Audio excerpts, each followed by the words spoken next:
ask where I put mine. Are you assigning the people who are getting sentences into like any checklists, or just like making them? Make it up. Go with your gut. Oh, Go with your gut. Alright. You good? Okay.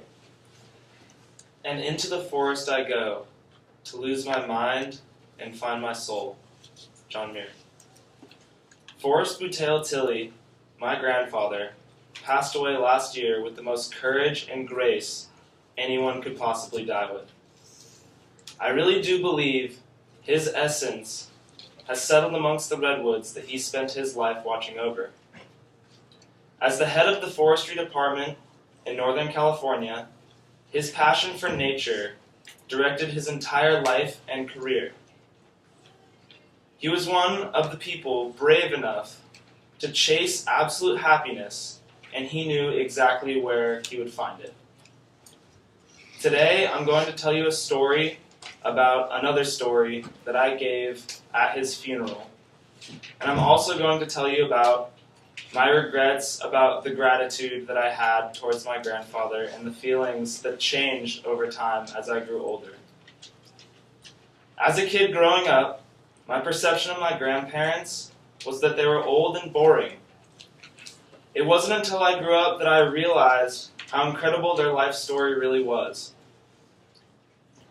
In his retirement, my grandfather spent most of his time adventuring and exploring national parks, the outdoors, and any other random beautiful place that somehow he was the only one that knew about it. At his funeral, I witnessed speeches and eulogies given by friends from his youth and family, and they were all stories about his young, reckless adventures that I looked up to, and stories about the origin of his nickname, Boots. At the end of his funeral, I decided to give a short speech, kind of impromptu. When I decided to give this short speech, I had no idea what I was to talk about. So instead, I told another short story about the moment I realized how amazing my grandfather really was. It was sophomore year of high school, and I was going on a road trip with 3 of my friends who are all at least 4 years older than me, up Highway 1, just to adventure the beaches, and our destination was the Redwood National Forest above Fort Bragg. We were going to camp there and have a nice time. Little did we know rainstorms would prevent any form of adequate camping. And so when they decided that we were either going to sleep in the car, I told them that my grandparents lived in Fort Bragg.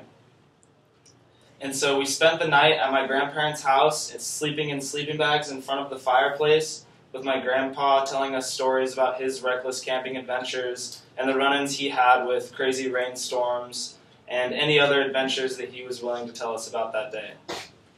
The next day, after buying them breakfast, we took off, and the whole car ride home, my friends would not stop talking about how I had the coolest grandpa in the world. And that's the time that I believed them. I regret it taking me so long to appreciate my grandfather. But I know wherever I go, into the wilderness, he watches over me from within the trees. After all, he is the forest that raised me.